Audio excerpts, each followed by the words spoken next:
Good morning. Nice of you guys to drop by. What a piece of junk. What are you talking about? Don't be too proud of this technological terror you've constructed. Look, don't worry. Everything's gonna be fine. Trust me. I don't know what all this trouble is about, but I'm sure it must be your fault. Don't get technical with me. This bickering is pointless. Don't everybody thank me at once. I don't know where you get your delusions, laser brain. I'm glad you're here to tell us these things. How could you even say that? I got a bad feeling about this. Well, come on. Everything's perfectly all right now. We're fine. We're all fine here now. Thank you. How are you? Would you get going, you pirate? Get in there, you big furry-o! I don't care what you smell! I'm getting too old for this sort of thing. If what you've told me is true, you will have gained my trust. I like the sound of that. Get a shuttle ready. I don't know. Fly casual. Shuttle Tydirium, what is your cargo and destination? Transmission commencing.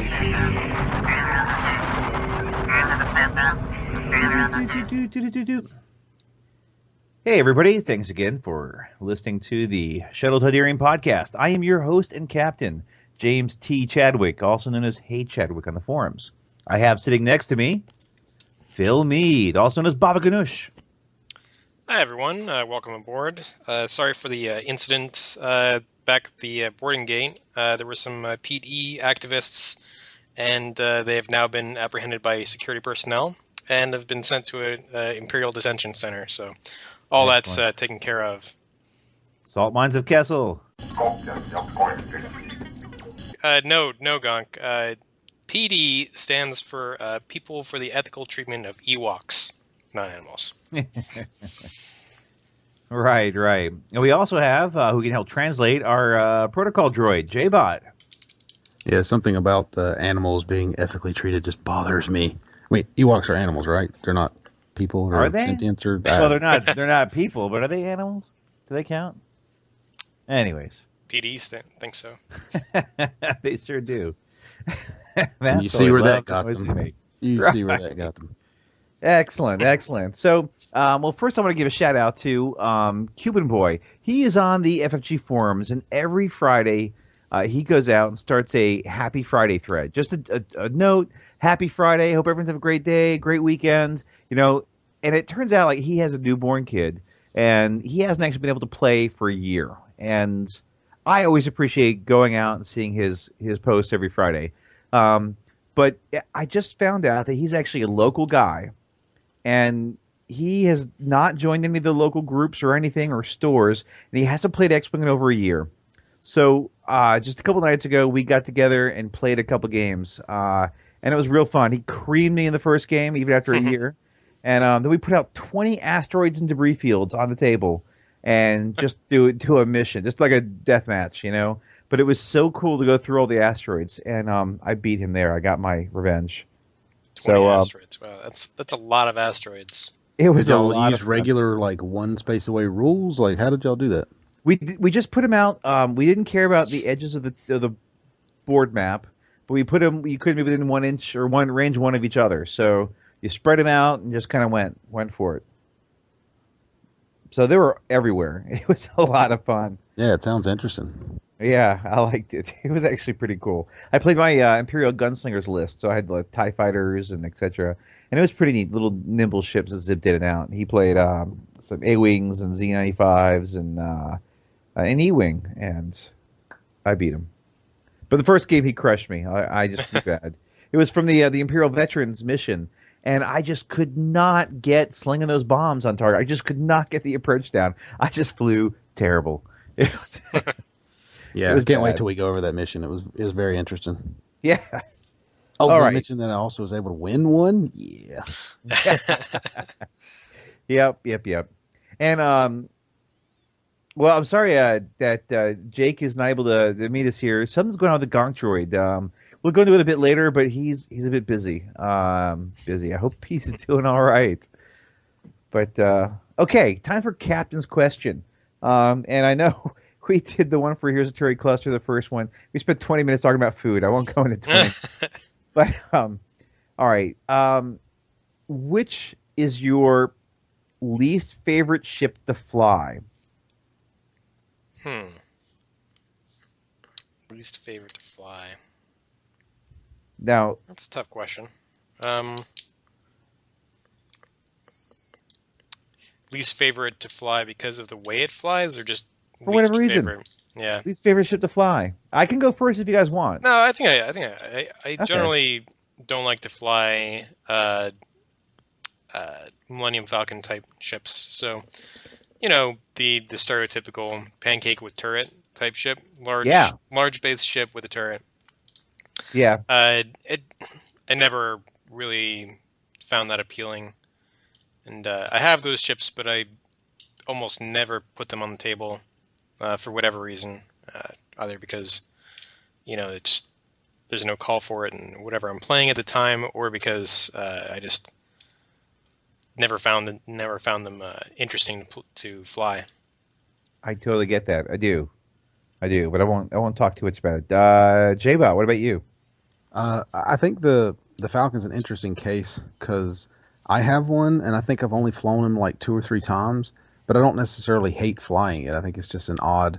I don't ever think about it when I'm building a list. Yeah, it's that's 2 or 3 times more than me.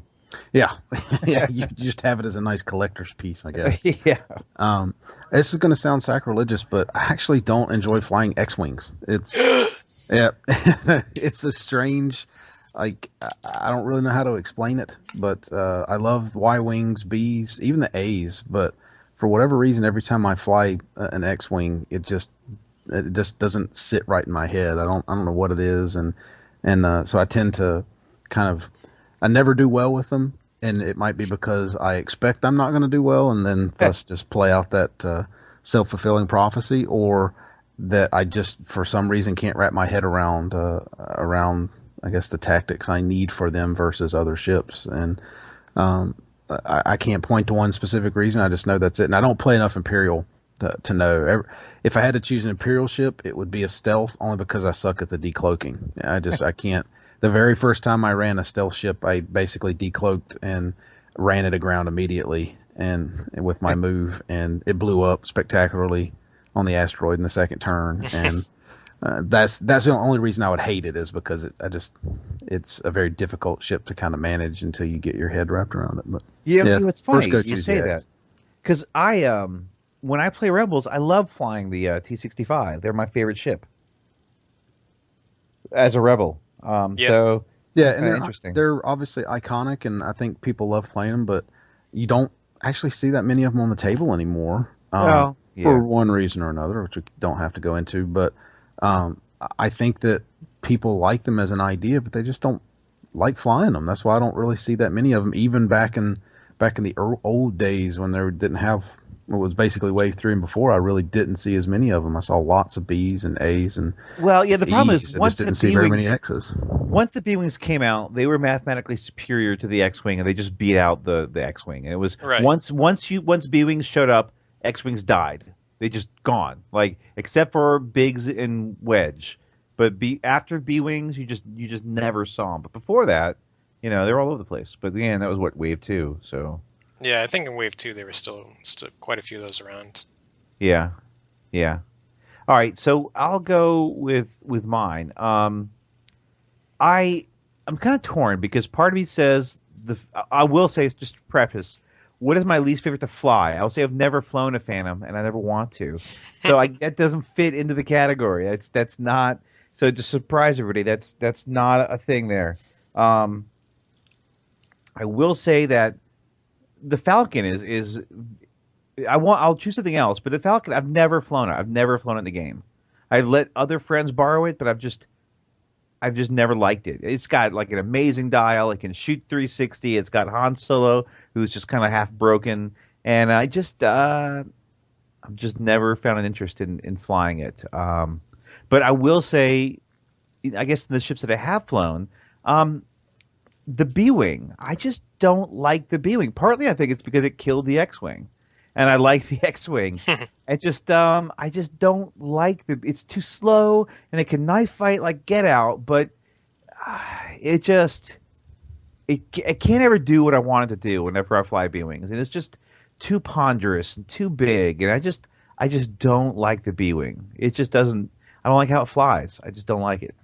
It's funny about the B-Wing. I don't fly them a ton, but I think at least it seems from the outside looking in that one of the most beloved parts of the B-Wing is actually one of my most hated, and that's the 2K turn. Like, I've never found a use for a 2K turn. Like, every time I've flown B-Wings, and I flew them against you when we did that last mission test, I never found a use for it. If it was a 3K turn, I could use it all day on a B-Wing, but I could never find that 2, because it just felt like when you start fighting clusters of things, lots of ties and stuff, there's no room for a 2K turn. But yeah, it definitely can get awkward. Yeah, but I know a lot of people, when I'd play them and they're playing 2 or 3 B-Wing lists, they love that little 2K, and maybe it just takes getting used to. I mean, if they just had a different flip around move, it would be so good to have that available. But being tied to that 2K turn can be tough at times, especially if you're fighting like large base ships, because those can really obstruct a large. Yeah, absolutely. Portion. You can't even turn on those, right. For the most part. Yeah. Yeah, it just never interested me. I don't know. It's just like too much shield, not enough agility. Like I like the X-Wing having 2 agility and firepower, and I don't care about the mathematical jousting value or blah blah blah. I don't know. I'm not saying it's a bad ship. I just don't like it, and that's okay. Like some people can't fly interceptors. They love Imperials, but they don't fly interceptors, and I will say that's probably my least flown Imperial ship is interceptors, because I got so sick of Suntir Fel constantly that I'm just kind of, whatever. Yeah, but I don't mind distasteful to fly it. But I don't mind it as much as B-Wings. Well, so I guess that's it. All right. So we can move on. We can probably bring up the FAQ. If anybody didn't know, there's a recent FAQ by FFG, frequently asked questions, or errata, where they basically can come in and change things. And there's been a big change that a lot of people have been talking about, that we're excited about here in the shuttle. They boosted Gonk. So exciting. This is the best day ever. It used to be... Speak for yourselves. I mean, it's not like the Gonk hasn't already been lording his power over all of us. But, some of us have tried our best to keep this at bay, but apparently our efforts were futile. Gonk Droid is having such an awesome day. So... He's so excited. Just let you know that it used to be that... dang it. See, there he goes again, lording his power over everybody. You got him. Got that Gonk Droid handled. I think he's off handling the Gonk Droid. Yeah, I think he's off handling the Gonk Droid. But yes, the FAQ came out with some pretty, well, to be honest with you, confusing things for me. I'm hoping that the two of you guys can explain some of the ins and outs of it, because I read it, my eyes crossed, and I said, okay, I'll just assume somebody at the store will be able to explain it to me the next time I show up, because it's. It sounds like a legal document at this point. Aside from the massive boost for the Gonk Droid, the most interesting part of the FAQ is the whole timing chart that they've introduced for attacks. Wait, I'm sorry. I just got beaten by a Gonk Droid. So sorry, it got all uppity and crazy up my face.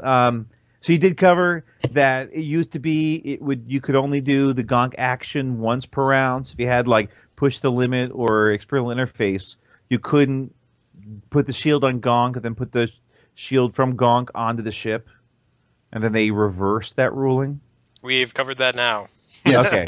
We just did, actually. I'm surprised you mentioned it. Yeah. Or the fact that it actually only was a ruling via email response, and then it's the first official. So sorry I had to beat a Gonk down. Right. So that's good for the Gonk now, because you can use those 2 actions to recharge a shield in 1 turn, instead of having to spread it out over 2 turns every time. All hail the Gonk. Yeah. You just can't put like 2 shield tokens on the Gonk card in 1 turn. Right. That's no good. So it's basically treated as two separate actions. Right. Okay. That makes better sense than it did trying to read it. Yeah. All right. So go on about the timing. Right. So that there is now a flow chart for attack timing, and I forget how many parts of the chart there are. I think it's at least like 7. Too many. Like I said, it's a legal document at this point, with flow charts and graphs and bullet points. You need a rules lawyer. Yeah, there were a few things that necessitated this. Probably the main factor that made them do this was the Dengar special ability, Dengar ship special ability, where he can attack you after you've attacked him, and the timing for that in terms of like whether you destroyed Dengar that turn or other situations, which I never I don't think I ever really thoroughly investigated because it was just so Byzantine. And also Valen Rudor, who after you attack, can do an action, but what happens if something like cluster missiles or TNT gets shot at him?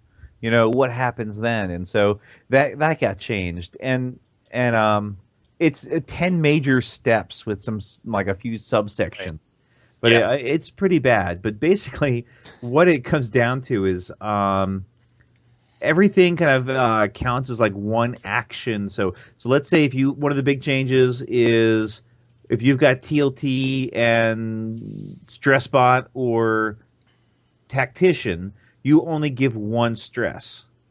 Right. Well, right. So the way that works is that with twin laser turret, before they would count both of those attacks as essentially completely different attacks, right? But now it's a secondary weapon that attacks twice, and that's like treated on a different track as opposed to like two completely separate attacks. So the stress hog mechanic always ended up giving you 2 stress tokens, but that was from the primary attack of the Y-Wing plus the TLT attack, because the stress bot ability that enabled that combo was dependent on the declare target step of the attack. And you only declare a target once. You only ever declare the target once for the TLT, even before or after the FAQ. So there's no real change for Stress Hog. That will still do 2 stress, 1 from the primary attack, 1 from the TLT attack. But the K-Wings with Tactician, that is definitely changed. Those will only give 1 Okay. So it's not Stress Hog, but it's a Tactician. All right. Right, which kind of sucks, because I always thought that the TLT K-Wing with Tactician, the Danger Zone K-Wing, was a pretty cool ship, whereas Stress Hog was just kind of annoying. So right. Well, first off, I'm sorry if you hear an Ewok in the background. That's just kind of going crazy. I'm sorry, but did Darth Vader change? Because that was something I don't recall. I remember reading it and it sounded good, and I just totally forgot one ear out the other. So what change was that? Like with Darth Vader, can he do his ability? I think it's like if you shoot with both cluster missiles, you can't Darth Vader on both missiles, but if you have a gunner, you can. Right, so Darth Vader crew. Right, the Doom Shuttle kind of thing. I think that you can only Darth Vader crew once on gunner, but I'm not sure. Right, I had to get up the flow chart and hire a lawyer. Wasn't there also something vague about if you use a focus? It's the R4, basically, where U-boats would use Deadeye to fire torpedo, and then since they used the focus in the attack, they got a free target lock they could roll immediately. That got nerfed. Right. That's no, also nerf's a strong word for that, really. I mean, but you never really see those on the table anyway, so. Yeah, I'm pretty sure that's not an important nerf. Not on my tables. Yeah, small team. Right. So I think. Yeah. Well, I've looked over this flowchart, and it's a little bit more difficult to understand than it was actually trying to read it out. So, I need now like a computer that tells me each step. Have you done this? Yes. Okay. Now you move on to the next step. So once FFG gets that app working for me, we'll be good and ready to go.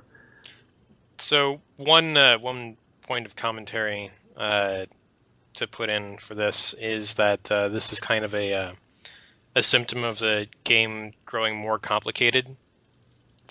But the game is getting more complicated because it had a very basic set of rules to begin with, right?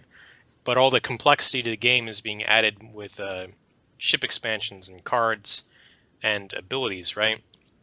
And all of those abilities are trying to, like, every time you have a ship ability, it's essentially a way to break the rules, right? Like, take Darth Vader's pilot abilities and things right, like that. Exactly. Yeah. It's all, they always break the rules a little bit. Like Darth Vader, pilot ability, he gets 2 actions instead of 1. It's breaking the rules, right? Yeah, or like Lieutenant Lore, he's crazy. Right.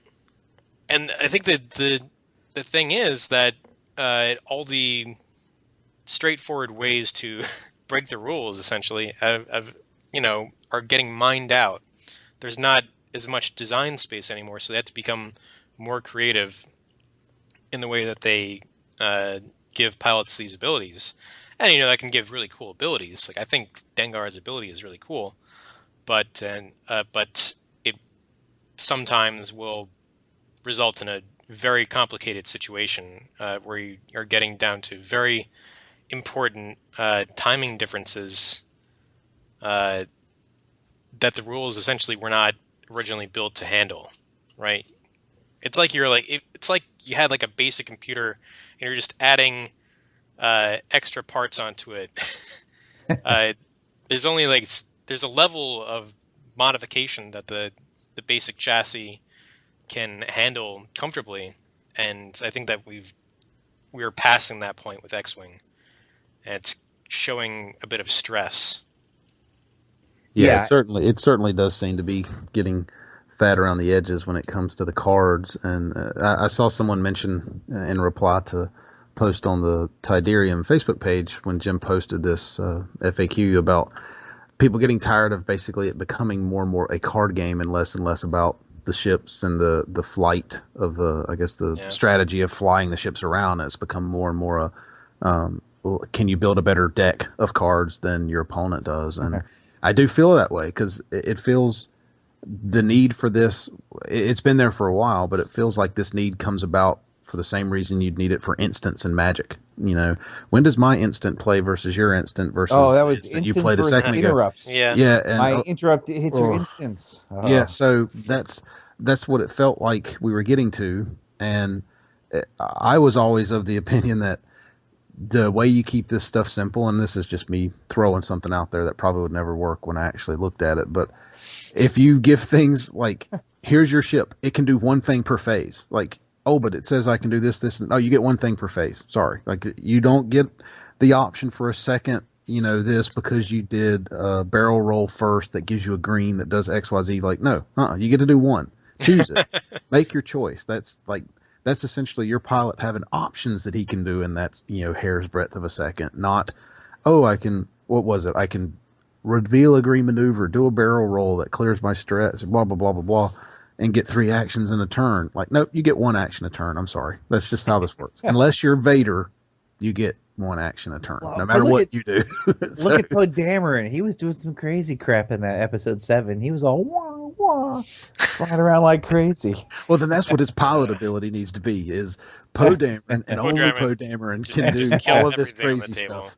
Yeah, he is allowed to shoot 5 times. And 101 points, destroys all ships within range 3. When he activates. Exactly. He doesn't use templates. He just moves. You just move his ship to wherever you want it to be.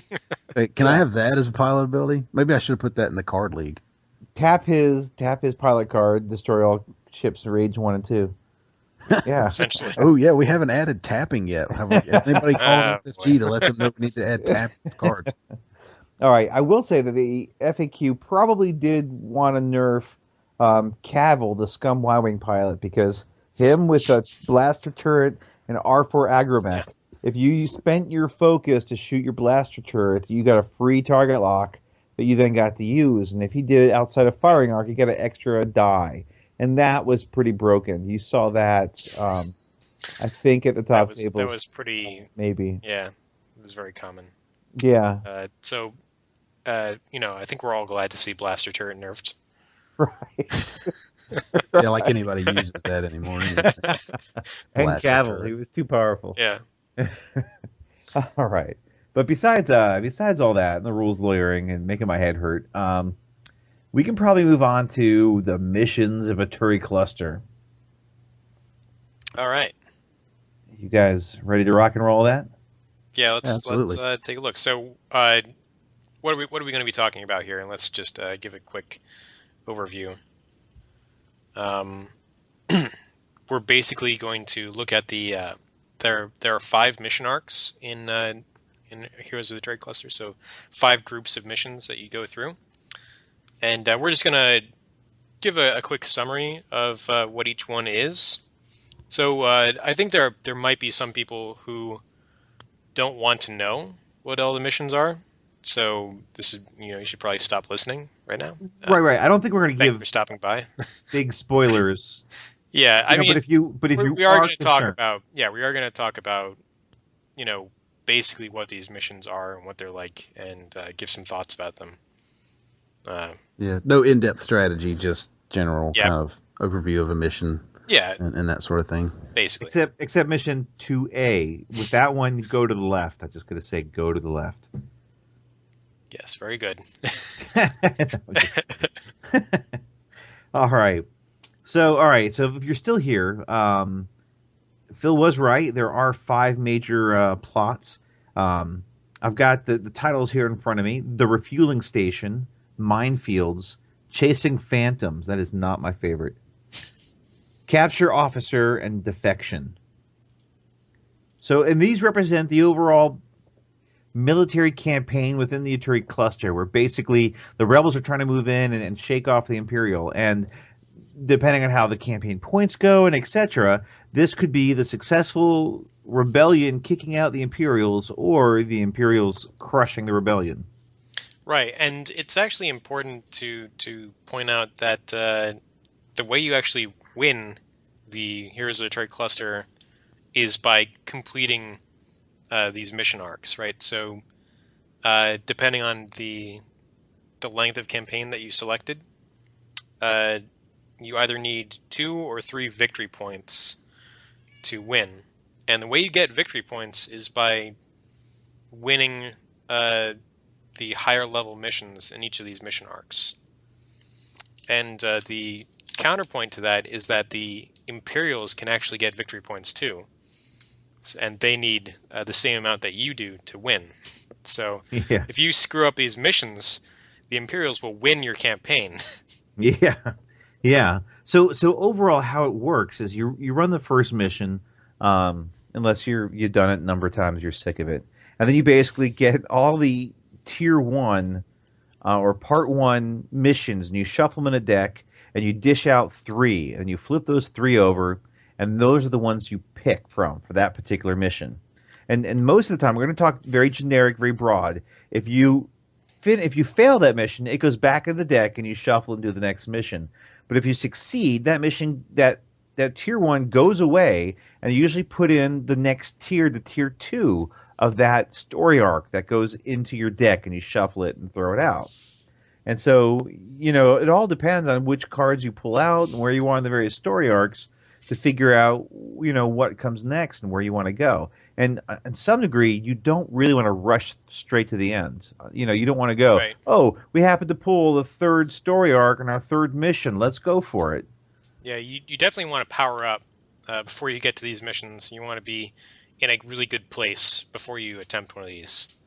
Because, like I said, if you screw up these missions, the Imperials will get a victory point in many circumstances.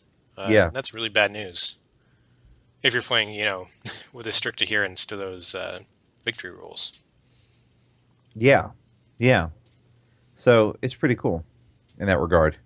I like it. And I'd love to see these guys come out with even more mission trees and things of that nature. Yeah, I think that's something that we might see in the future. I'll also point out there's actually one mission here where the Imperials, if they win, actually will just win the campaign. Yeah. Important not to lose that mission. Right. So JBot, do you have the mission listings in front of you? I do. I'm actually looking at the, a PDF version of the complete rule set, which includes them around page 44. For those of you reading at home. Beep. Turn the page. Yeah. Do you want to, in a dramatic voice, read that first story arc just to kind of go through it? All right. Which let's see, first story arc here. The refueling station? Yes, but the dramatic voice though. Oh, dramatic voice. Episode 1, the refueling station. The Argus system is frequently patrolled by Imperial fighters, but they don't seem to have any capital ships in the area. We suspect they have a forward base hidden in the asteroid field, but it's likely to be well defended. Awesome, I love it. Well defended. Oh, that was good. All right, yeah. So that's just one of the story arcs. It's got 3 parts. All right, so let's go through those 3 parts. Rescue rebel operatives. Do you want to recruit JBot to read the mission briefing? I don't know. That's a lot of briefings for him to be reading. There we go. Am I going to be reading like 40 briefings here? You have a glass of water? I know. I'm drinking some more water here. Yeah, reading them all might be. Yeah, these are some extreme briefings. I don't know that we need to go that deep into them. Right. I think we can just go with this basic summary. Yep. So this mission is a sort of like a rescue escort type mission where there is a rebel hawk that has some information vital to the Alliance, and it's being chased by a couple of squads of TIE fighters, and your mission is to get in there, protect it, get it out of the off the map safely. It's got damaged guns and it's worthless engines, so it's got to escape. Right, you have to keep it alive. I find this one I've played this a few times, and it can be tough because those TIE fighters really go for it. Yeah, and they will mess up that hawk in the first couple of rounds before you can actually get to it. Absolutely. If anyone remembers from our last discussion, we'll put it nicely. These use the strike AI, which is basically means they focus square for that hawk. They don't care about your ships. I think unless you get in range 1, like a range 1 shot of them, but otherwise all they care about is that hawk, and it does not take long for a handful of TIE fighters to tear a hawk up. So you get some bonus shields and things for it, but not a ton. Yeah, it's still not very many. So it is very critical. It has what we love about it for campaign stuff is that it forces you not to just think about the suicide style. I just got to kill as many as I can and get out.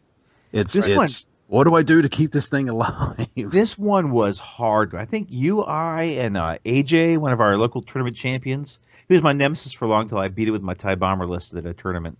But and somebody else, we played this one and we played it, and I think the TIE fighters got lucky and just rolled well and destroyed the hawk. So we started again and we freaking lost again. And we were like, let's do it again. And we stopped and we seriously had to think about how to do the mission and make it work. And we were all we're serious X-wingers. We're like, this is it. We're doing it again. And we're going to do our utmost. And the trick in this is, at least that we came to, was you have to play in a way that you're not used to. You have to get yourself into range 1 and be shot at instead of the hawk. And that's very counter to how, I guess, an average X-wing person thinks. It's I must stay out of their guns. I must arc dodge. I must not be shot. And in this one, the only way we could find to really get it was somebody needs to sacrifice themselves, stay in front of the guns so that we can get the hawk far enough away to survive. Right. It's a very tough decision. Get Make aggressive. sure you put those protect tokens on the hawk as much as possible. Yeah. get aggressive, get out there, get shot at. Like just shot at you is not a shot at the Hawk. Like it's brutal. You just gotta do it. And I'm telling you, like a bunch of good X-wingers. We had to play this mission 3 times before we finally actually got it. I mean, it was a little crazy. Yeah. So be careful going into this one. Be ready for a challenge. Right. All right. Yes. Let's move on to the next one. So the next disable sensor net. Yes. So this one is you're looking at a fairly dense asteroid field. I think there's 12 asteroids. Yep. And there's for each player on your team, there's going to be 2 of these sensor beacons out there. So they're like a sensor beacon is a little satellite token. You put it on one of these asteroids. You got them in the core set. You never used them. Yeah, I use those satellite tokens for so many missions. Right. But you put 2 satellite tokens on 2 asteroids for each player on your team, and basically your mission is to go and blow these up. Now the interesting thing about this is that the sensor beacons, while themselves they are defenseless, they can actually detect you and alert the Imperials and call in reinforcements. So at the beginning of the scenario, there's still going to be some TIE fighters on the table. There's not a ton. But if you get detected by these sensor beacons, then you can get in trouble pretty fast. And I think like TIE interceptors can get called in, which are always nasty, and elite ships will also get called in. Elite ships actually get called in when half the beacons, when half the beacons are destroyed, an elite an Imperial ship will show up. And that's nasty because it's random. You don't know what it is, and even if it's TIE fighters, they're like elite TIE fighters with extra stuff on them, extra things that makes it mean. And it's crazy because you can't just go flying out in this one, because if you get within a couple of these beacons, within range of 2 of a few of these beacons, they're going to find you and they're going to come and you're going to get more reinforcements, these nasty interceptors, and it's going to get a lot harder. Like I remember we won this, but we were very, very careful. Actually, I remember having a lot of fun with this one. Yeah, we actually did pretty well with it, but I think it was the A-Wing finally, because it was basically one A-Wing zooming around, taking care of sensors while we dealt with whatever came out, which was nothing until I think we had like 3 asteroids left, and he finally got caught by one. The elite got called in.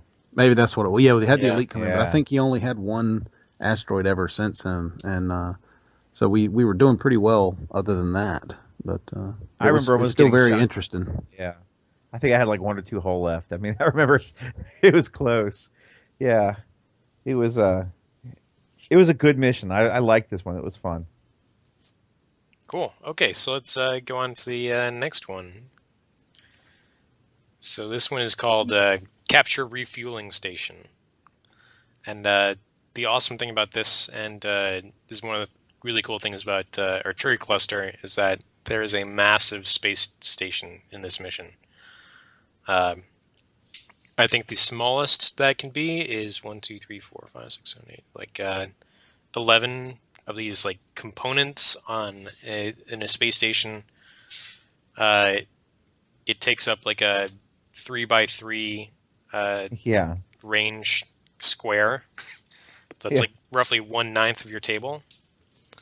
Yeah, it looks like in the picture it's like 6 range rulers or 6 range increments by 4 range increments. The thing is that it gets bigger depending on how many people. Oh, it does. Okay. Yeah. I've never actually done this one, so we have not gotten this far in the story arc yet on this one. And there's asteroids too. Oh my goodness. Yeah. Right. Well, it looks really cool. The space station in itself and the components, I don't think they actually count as obstacles. So I think you can fly over them without any accident.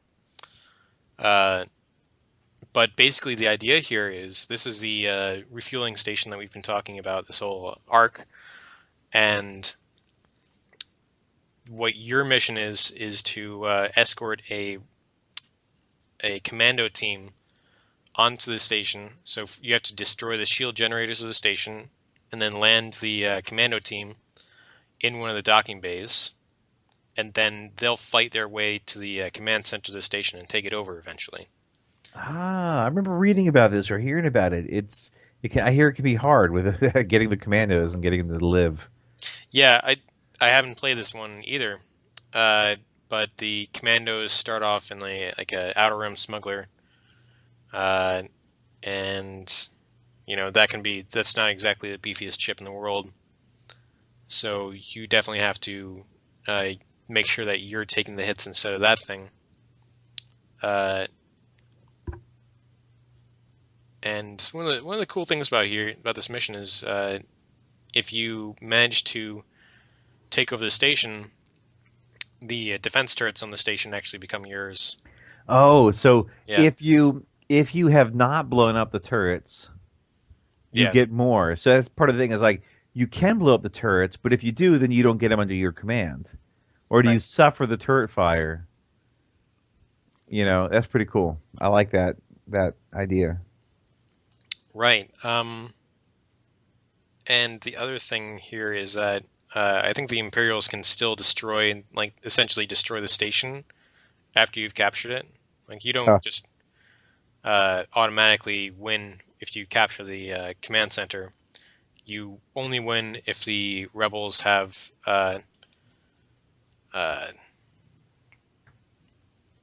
captured the command center and you survived to turn 12.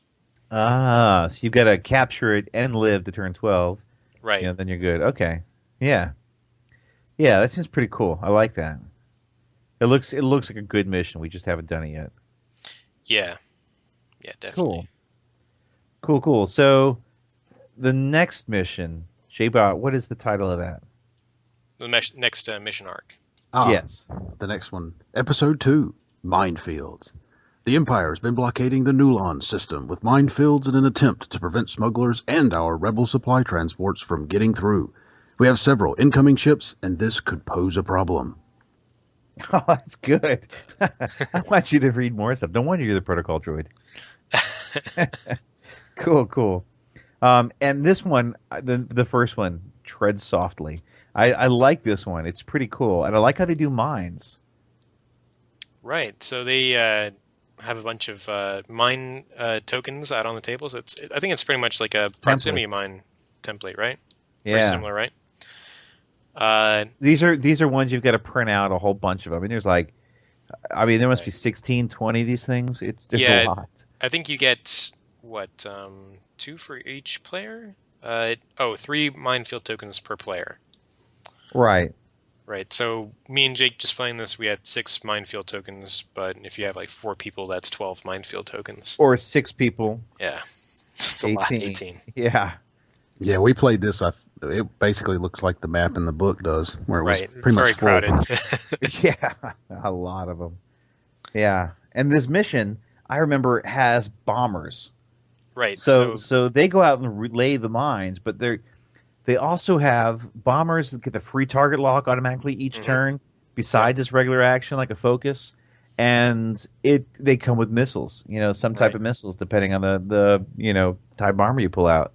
And I remember in my Y-wing, like I was their sights, and I could not escape fast enough.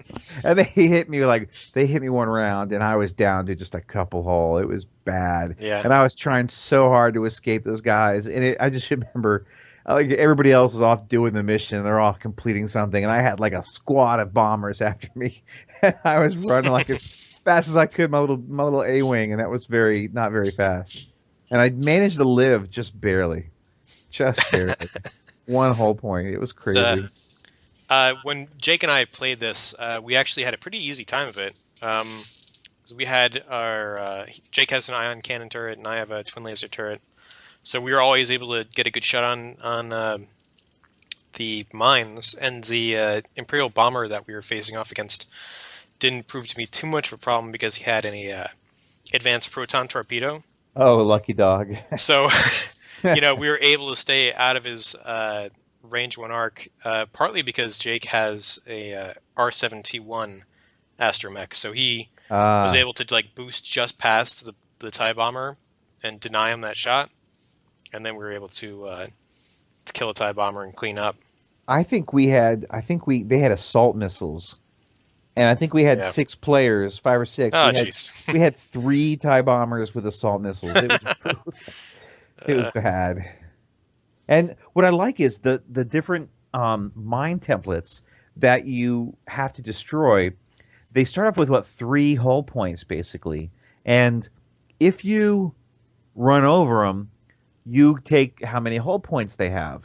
So if you just touch an untouched one, that's 3 red dice. If you manage to blast a template down to 1 hull point, you only get 1 red die against you. So it's actually really cool. It's a matter of how thick is the cluster, how many of those mines are destroyed. Right. Yeah, and, it makes sense. And I think it's a pretty elegant design for those mines. Yeah. Yeah, I like it. I actually kind of think it's a neat idea that could be drawn over into regular X-Wing, which is the ability to blow minefields and stuff out of off the table, but the same kind of rule. Yes, yes. Because part of it is if you're shooting at a mine, you're not shooting at an opponent, you know? Right, yeah. It would give, I guess, bomb-dropping ships that little bit of, hey, I can drop this, and at least the defender of that sort of attack has the option of, well, I'll just either fly through it or I could waste an attack trying to shoot them out of the thing so that it's not there as a problem anymore. Yeah, yeah. I like this one. It was crazy, but fun. I enjoyed it. Yeah. Okay, so let's move on to the next one. This mission is called Imperial Entanglement.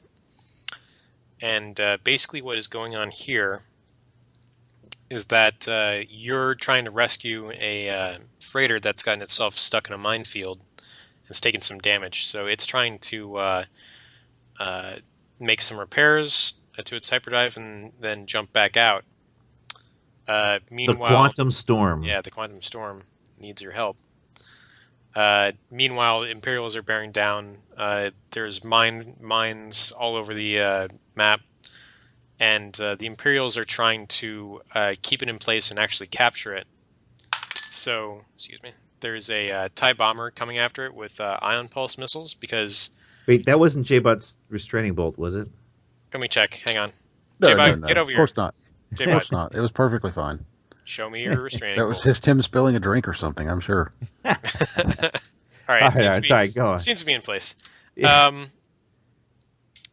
So basically, the way that the transport makes it jump to hyperspace, it needs to accumulate enough energy. I think it gets like 1 energy per turn. And the Imperials are trying to keep it in system by hitting it with a ion pulse missile. So the way that works for huge ships is that it essentially takes away their energy. It has to get 7 energy to jump out, and it gets 1 a turn. And an ion pulse pulls out 2 energy from it. Yeah, exactly. So if you get hit, if your transport gets hit with that ion pulse missile, it's bad news. Yeah. And the kicker is that one of the Imperial reinforcements is a decimator, and it's on a direct collision course for the transport. Yeah. And if it makes it to the transport, then it boards it and captures it, and you lose. Yeah. They get a victory point. Yeah, that's another thing. So we actually should have mentioned in the previous missions when the Imperials get a victory point. But this is, keep in mind, this is just a second mission in this arc. Right. And if the Imperials win this, they get a victory point. There is no reshuffle this mission or go to tier 3. This is straight.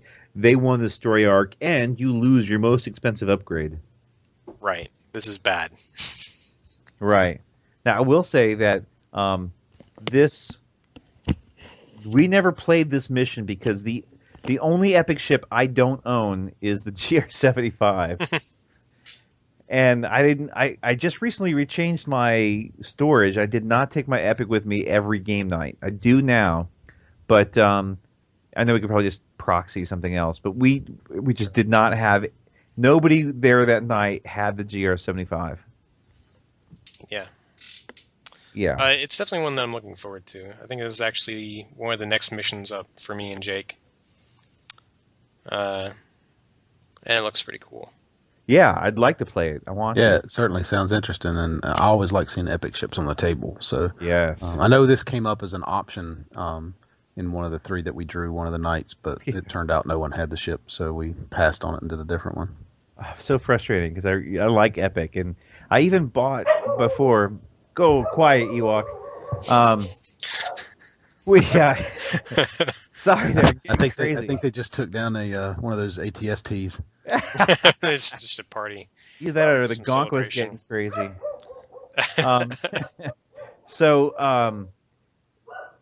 I ended up buying the pilots in Astromechs from somebody at one point. They had bought in 2. Right. They didn't need all the special stuff, and so I ended up spending half money getting all. So I've got all the pilots and etc. But I really find myself wanting the GR75 these days.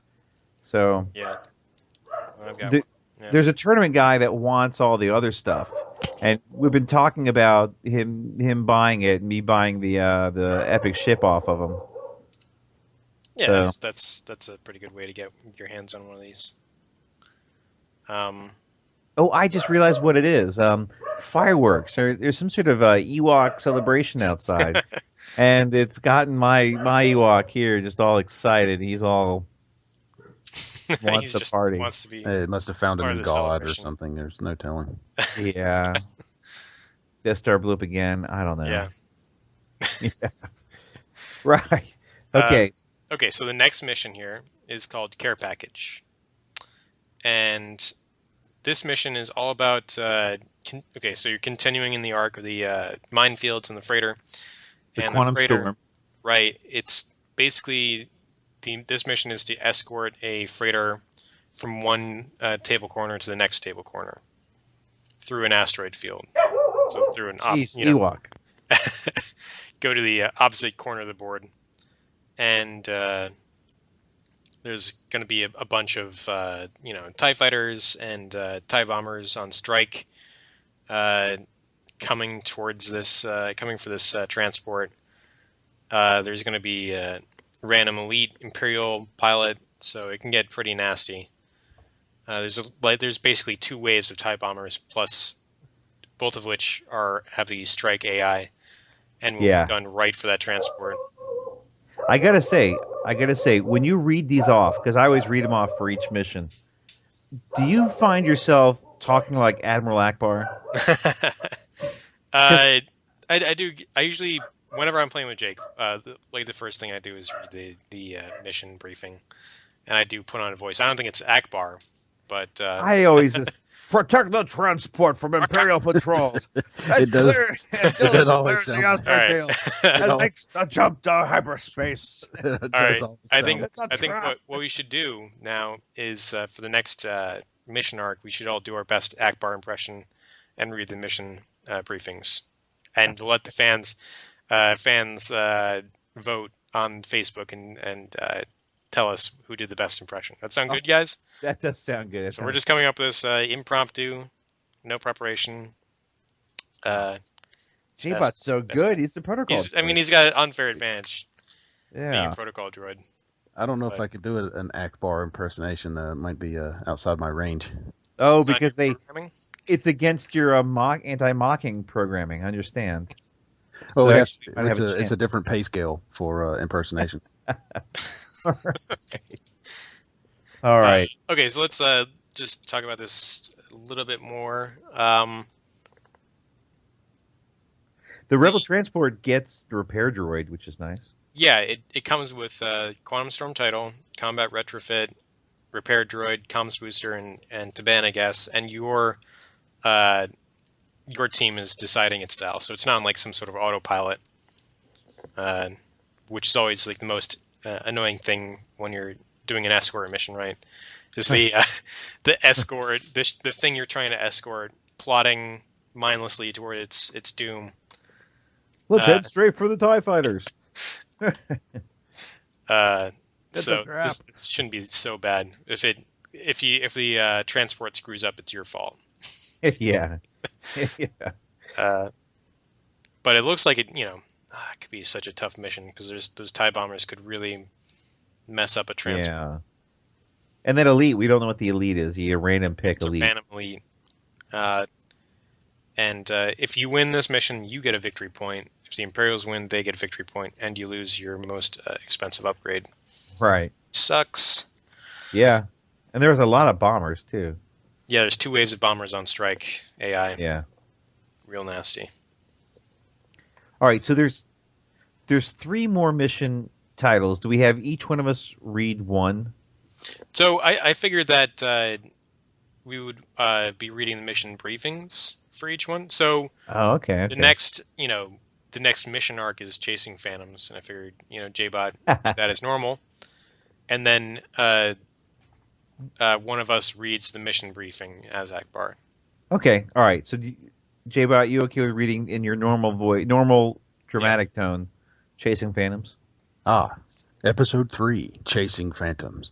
The Hook Nebula is subject to frequent ion storms, which one of our convoys uses for cover.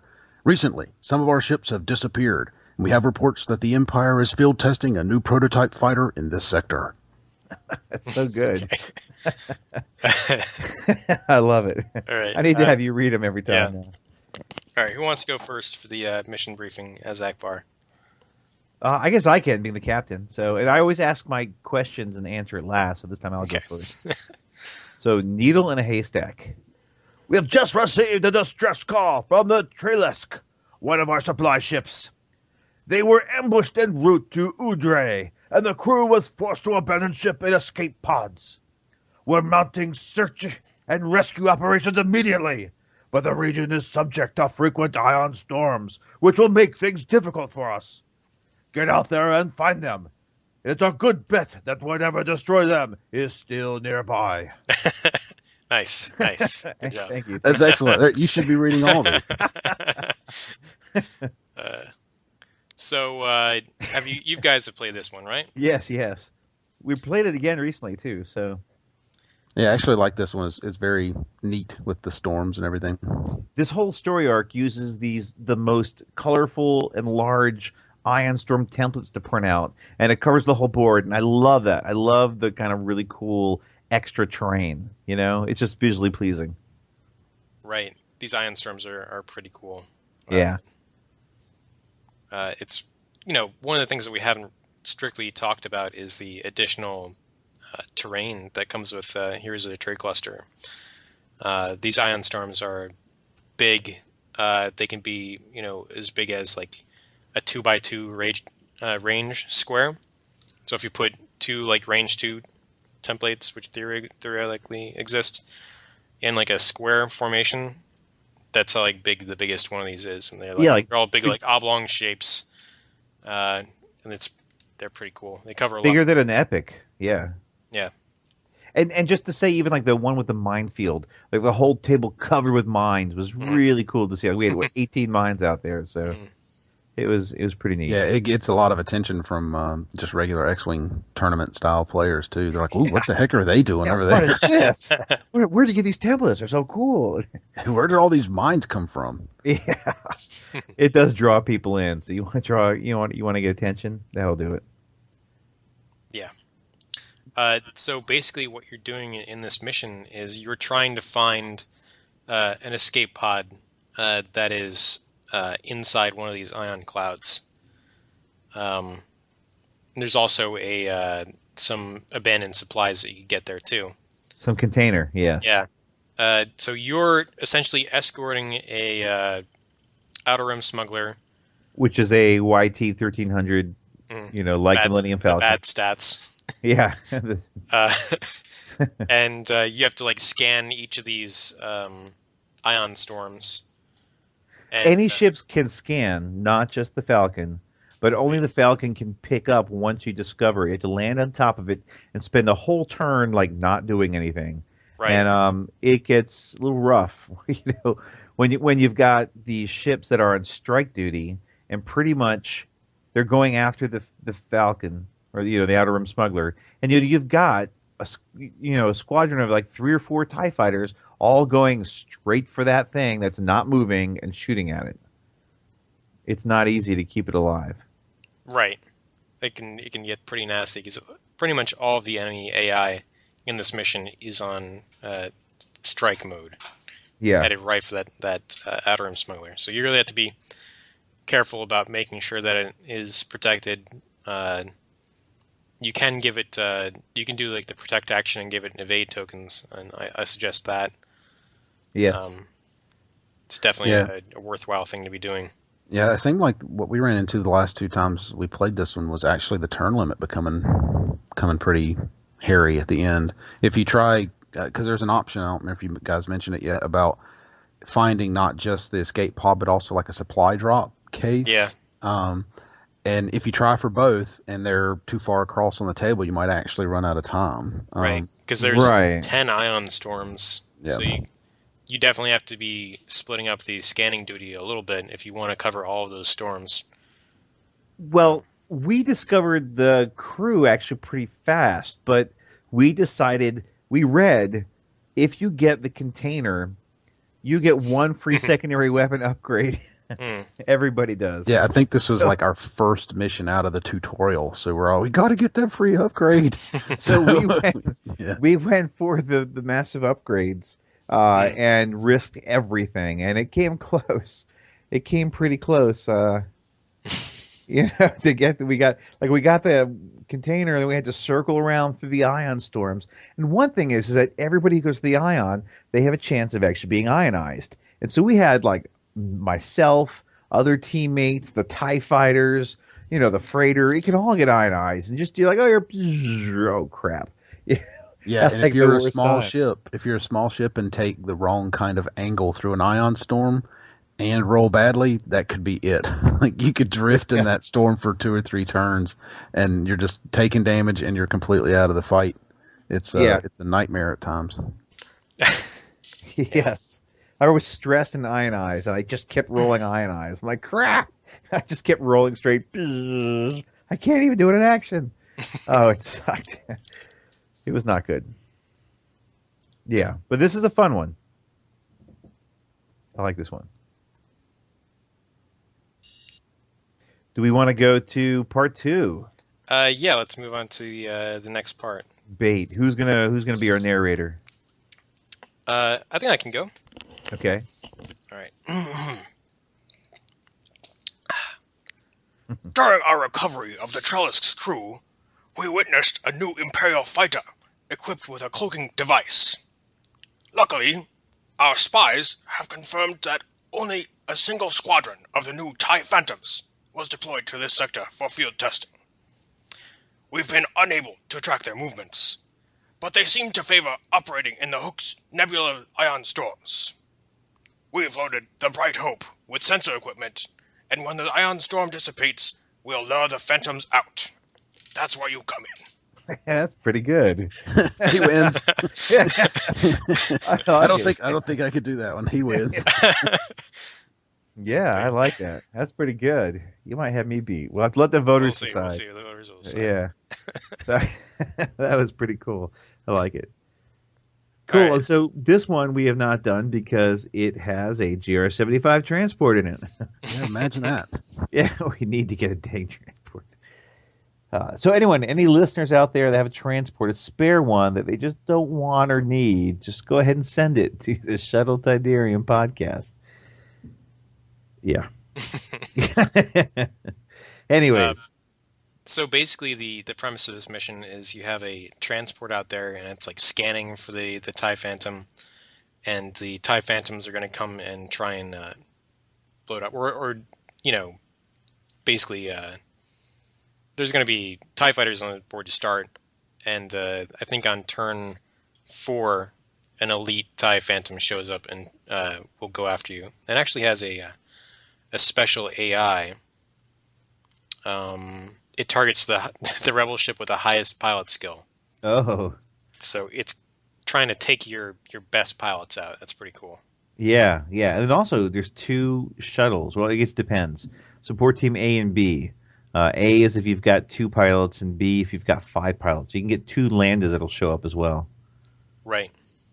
Which are pretty mean, because those are some beefy ships that come forward, and they get free target locks, and get their focus, and start guns blazing. It gets a little ugly. Right, and your mission objective in this mission is to first destroy the TIE Phantom Elite, and then escape with the transport and at least one of the players' fighters. Yeah. So. And this is one, if you lose, the Imperial, it's a victory point. Right. Yeah. And I think the mission arc ends, right? Yeah. You don't go on to the next mission.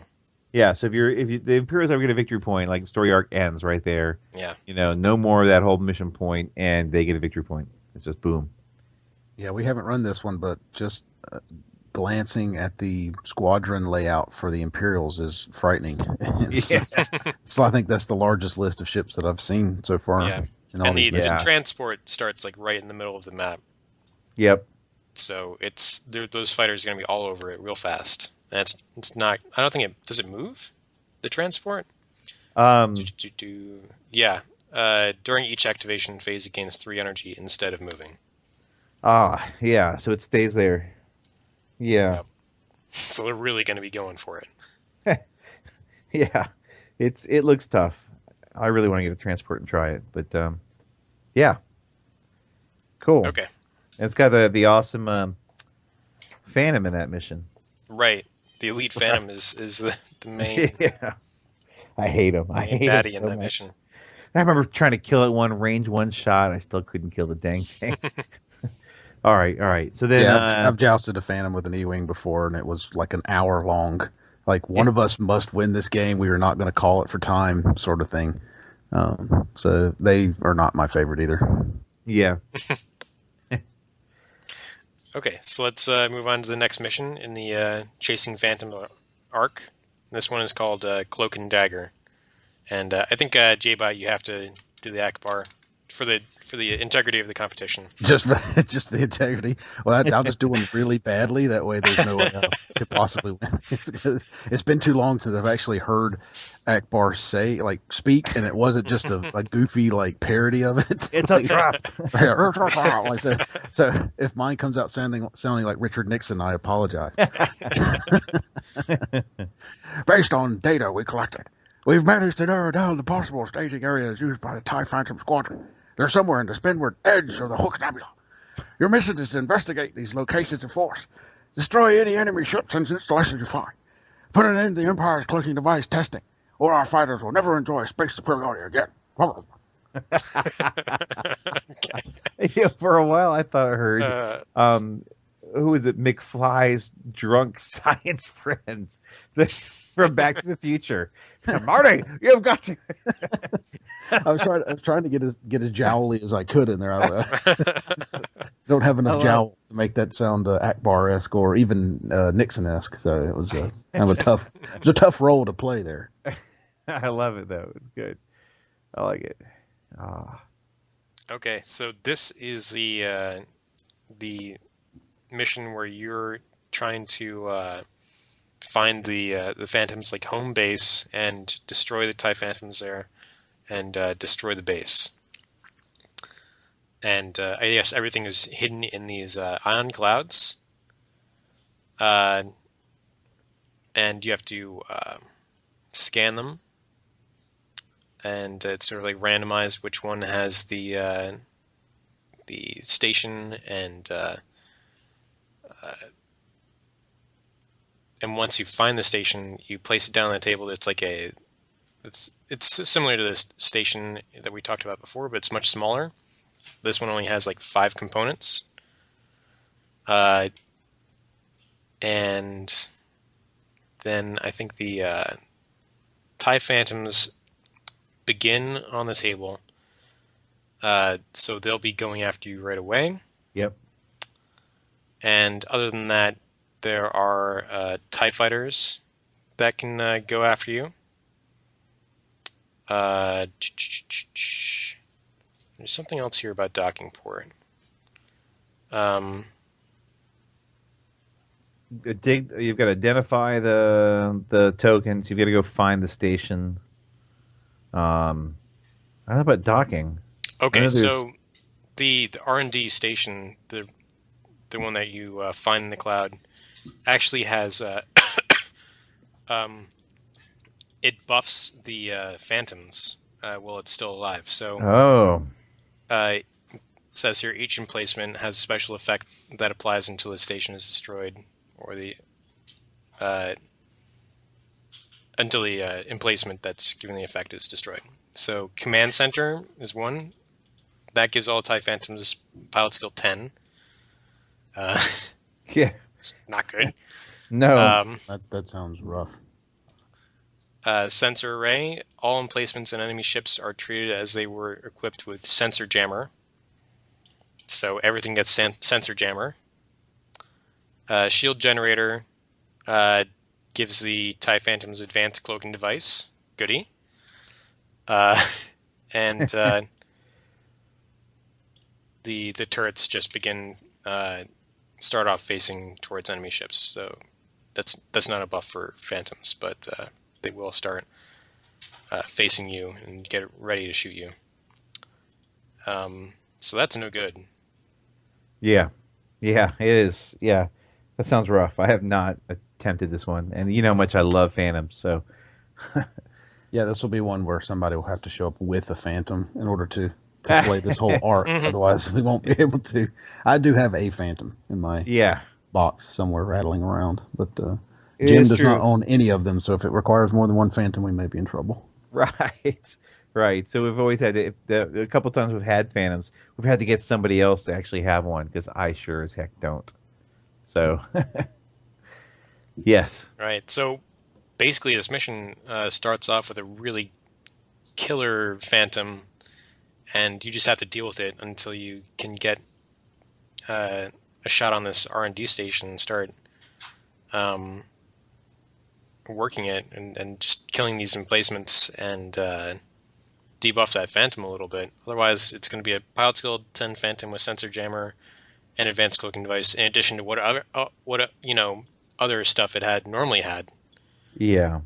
And there's turbo lasers. Yeah, turbo lasers. All the turbo lasers won't be shooting you until the station is placed. True. It still sucks. Yeah. Yeah. It's not good. Let's just put it that way. It's just not good. Yeah. Okay, so there's actually a fourth mission in this arc. The only one. Yeah. And this is the one that we actually talked about earlier. So this mission is called Revenge.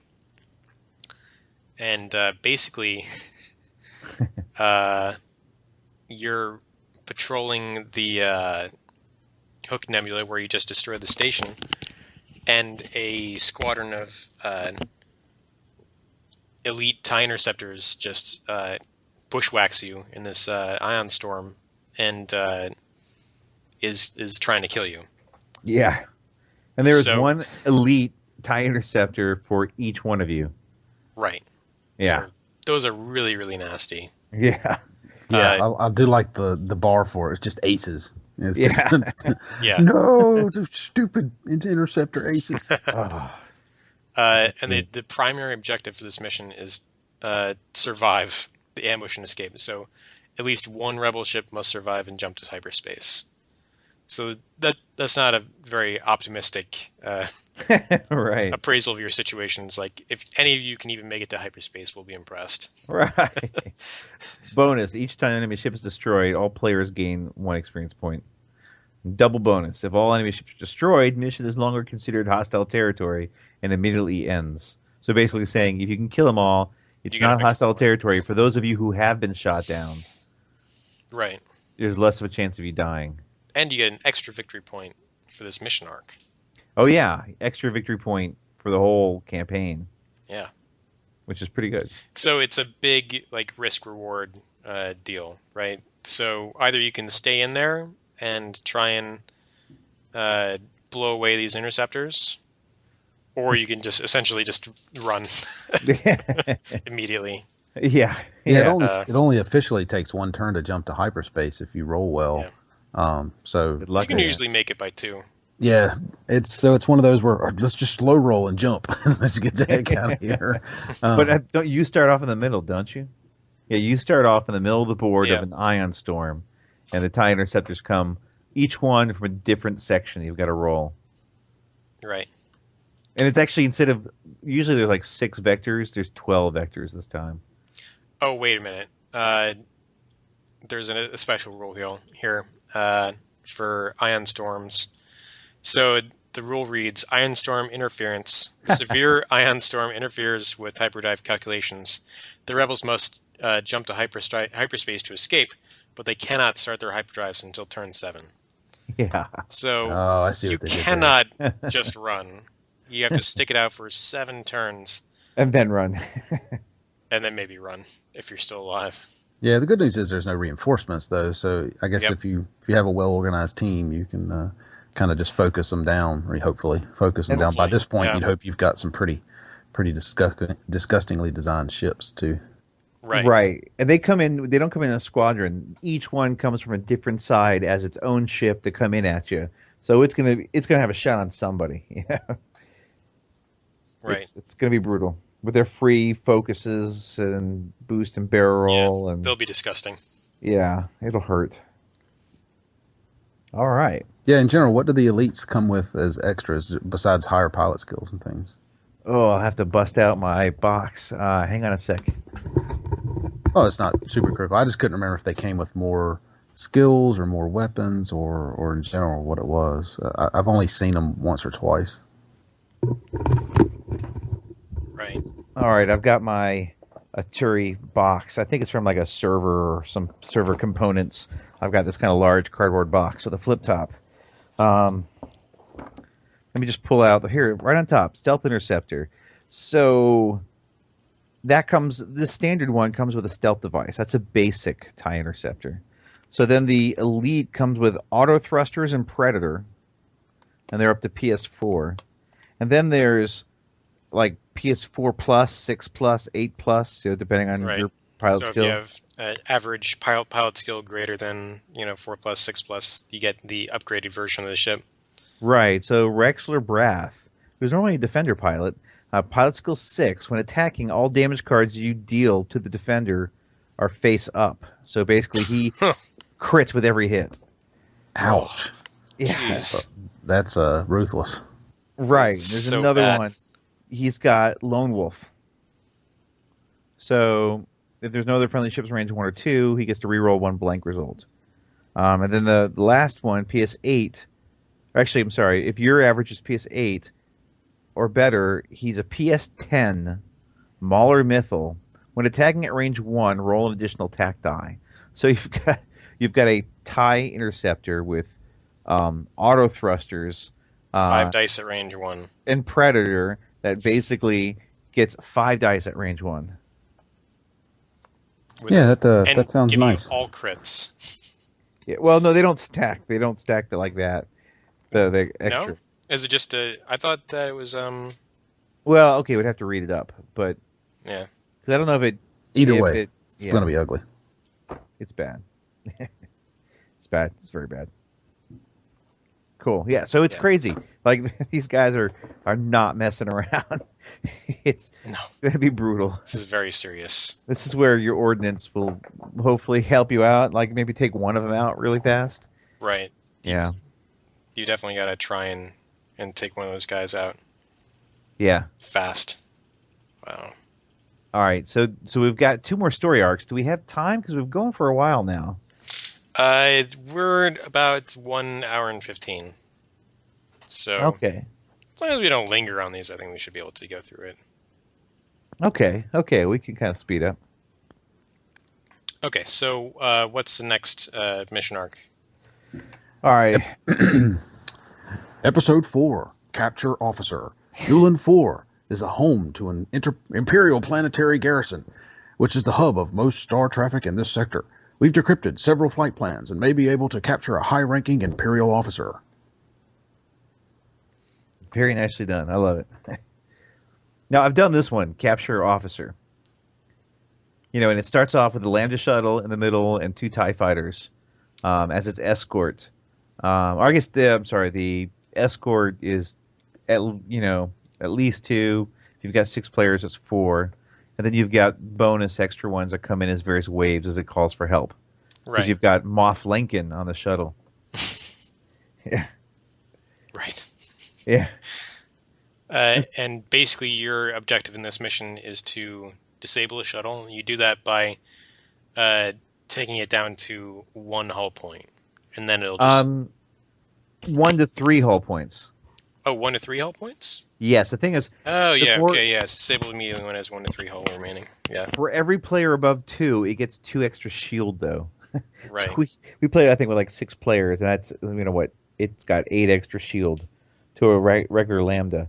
And I will say that this is one of those missions where having a twin laser turret really helps, because you're going to go pink, pink, you know, you just want to like knock those. And it's always going to hit that Lambda shuttle too, pretty much. Yeah, well, it comes with flight instructor, sensor jammer, and anti-pursuit lasers. So you don't want to bump it, and you're always going to want to take a freaking focus.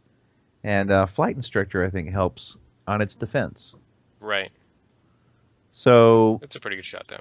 Yeah, but your twin laser turrets really help. You don't want to go too much and blast the crap out of this thing, because it'll just don't want to like shoot a proton torpedo at it when it's down to like 4 hull. You know. Yeah, yeah. You don't want to do that.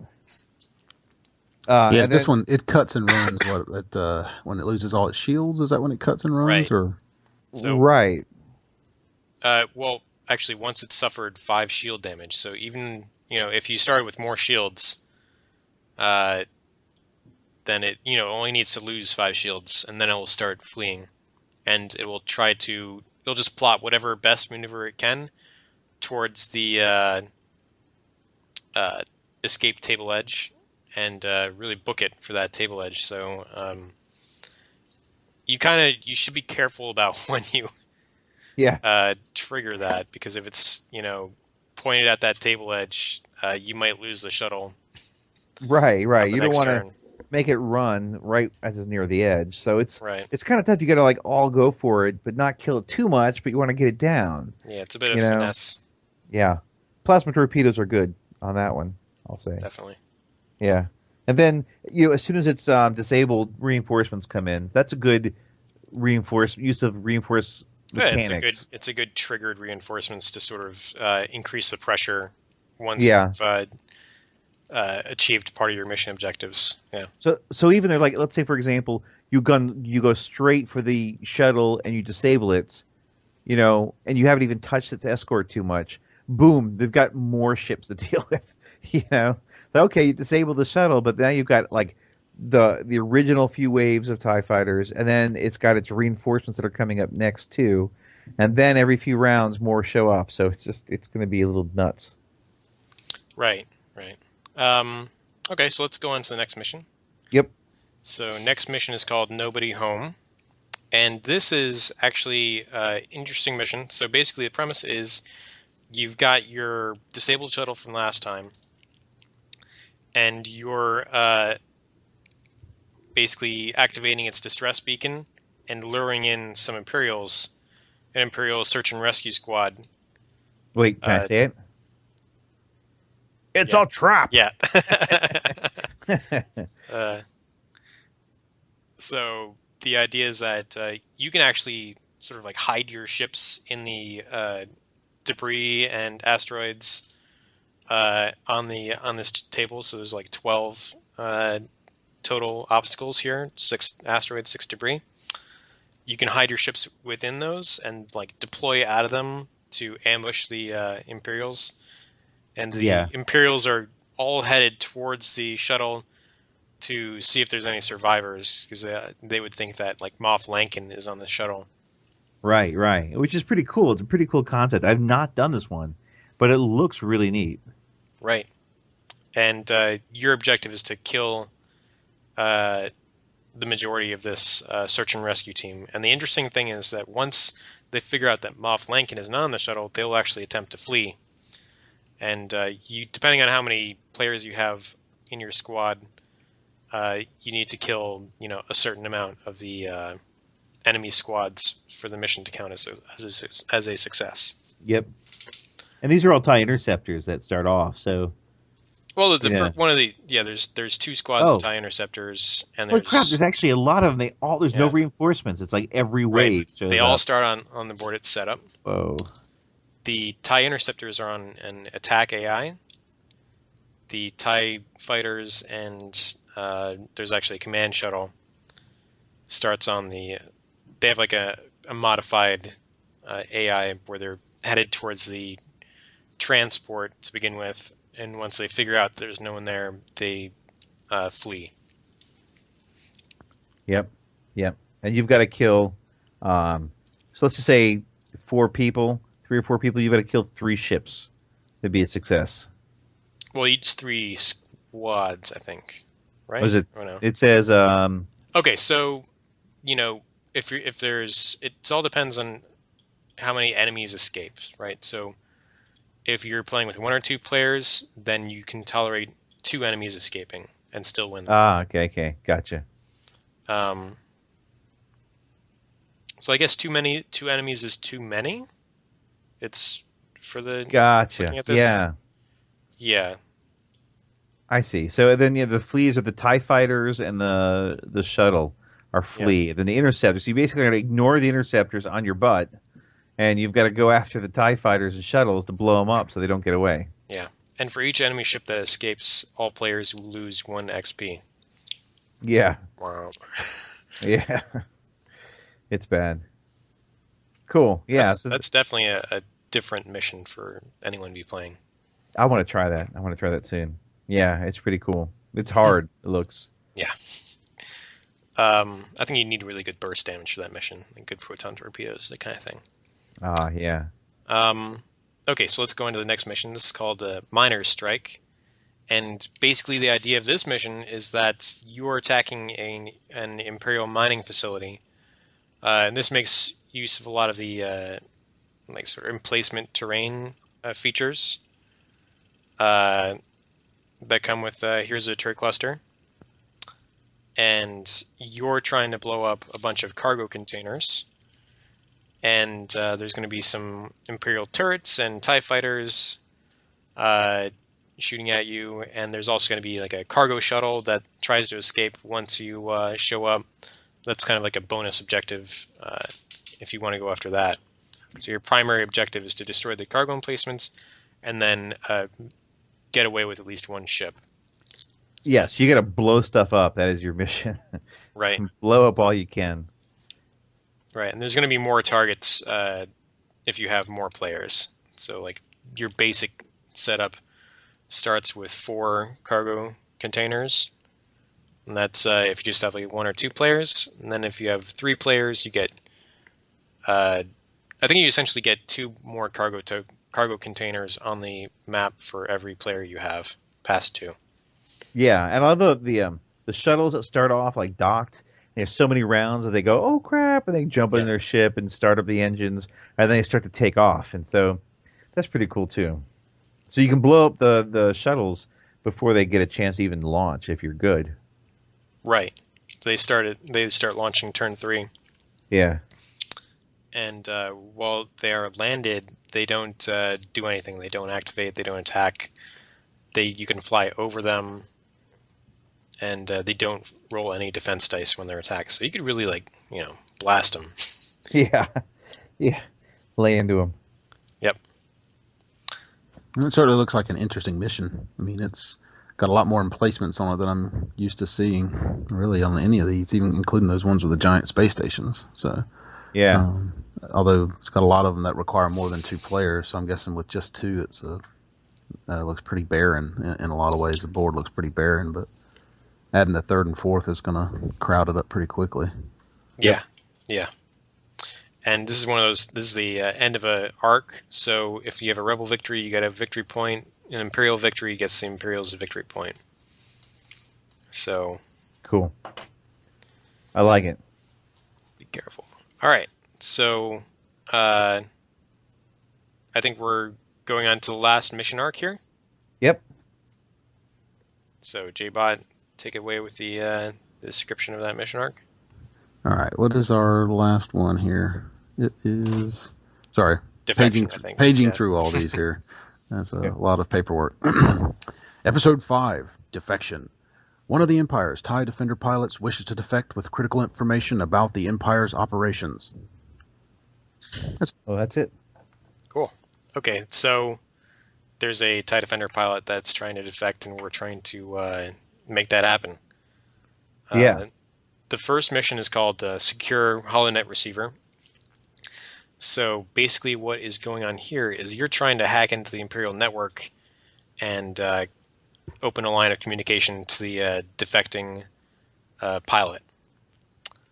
And this mission starts off with a small space station with a few emplacements on it. Yep. And it has a few satellite tokens around that station that you are, and like any of these could be what you're looking for. So basically, what you're trying to do is hack into these, hack into these things, either a satellite or a emplacement. Well, yeah, they're like satellite dishes or communication relays that you either have to ionize or you have to knock it down to one whole point, not more, to disable it enough that you can then hack it. And so you've got to first identify which one of these has got the right signal, and then you've got to get this hawk that you're escorting it with a slicer or a hacker on board to get within range 1 and spend an action trying to then hack the proper signals. You've got to first get these disabled enough that you can find one with the right signal, and then you've actually got to be able to hack that particular signal, and you still do the random chits with that. And once you get that, then you can try to get the heck out of there. Right. But, so it's a multi-stage mission, but it can fail pretty much in one shot if you blow up one of those and pick the wrong token. You could blow up the channel that you're trying to hack into, and that's it. Or let the hawk get destroyed because your guys are idiots. Yeah. Right. Yeah. And there's some strike AI on the hawk as well, so it's complicated even for a first tier mission. Yeah. And when you find the right channel, that triggers the deployment of a special squad of enemy ships that are going for the hawk, or strike on the hawk. So this can be tough.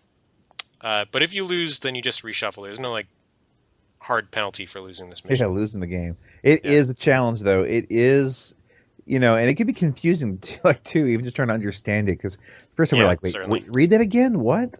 It does take a couple read-throughs to really wrap your head around it. Yeah. Yeah. Okay, so what's the next mission? It's called Defector. So this is when you're actually trying to make contact with the defecting TIE Defender pilot and get her to jump away with you. This is actual defection. So basically, you approach a squadron or a squad of TIE Defenders, and one of them is actually your person. You've got to get within range 1, and you've got to beam communication to them to see if they respond.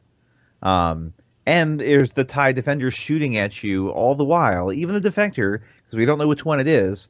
And then there's also regular TIE Fighters as well.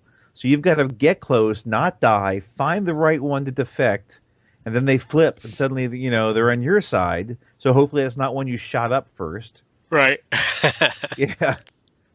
And then once you do that, all the rest of the TIE Defenders have strike on that one and wants to kill it. So you've got to basically get that one and have it get the hyperdrive and do the whole spend a few rounds and get out of there. Right. Yeah, this one was tough. I mean, I actually shot up our defector TIE Defender just because I didn't have a better shot. I was like, I'll just take a couple shots at it. It won't kill it. But just in case, because if it was the wrong one, it needed to be whittled down a little bit. So that was my logic, at least. Yeah, and I remember I kept bumping. I was in my Y-wing warhead, and I just kept bumping constantly. And this one was a really tough one, but we did pull it off. But it was a little crazy. It was a tough mission. And this is one where one squad, it went wide. And at first we're like, what? What's it doing there? That's kind of dumb. And it went around a few asteroids. But then, right at a critical moment, a whole squad came in at a pincer movement. And got us. We're like, oh, crap. Yeah, right when we identified the defector, it came swooping in at the whole group. Yeah. It was perfectly planned somehow. Yeah. Right. So we're like, oh, the stupid AI. Then suddenly like, oh, my God. A whole untouched squad coming in. This is terrible. So it was actually really brilliant of the AI. Right. And if you lose this mission, then the story arc ends and Imperials get a victory point. Yep. So, yeah, careful. But if you get away with the defector, each player gets a free modification missile or cannon upgrade. Right. It's pretty And awesome. That's cool. Yeah. Yeah, it's pretty good. Any of those free upgrades are great, especially at this point in the campaign. Right. It's good. Cool. Okay, so next mission is Pride of the Empire. Is this the last mission? Last mission. Yeah, last mission. Okay, Pride of the Empire. Basically, what is going on here? So this actually reminds me of one of the first missions I wrote. What's going on here is you're ambushing a bunch of promising Imperial pilots during a training mission.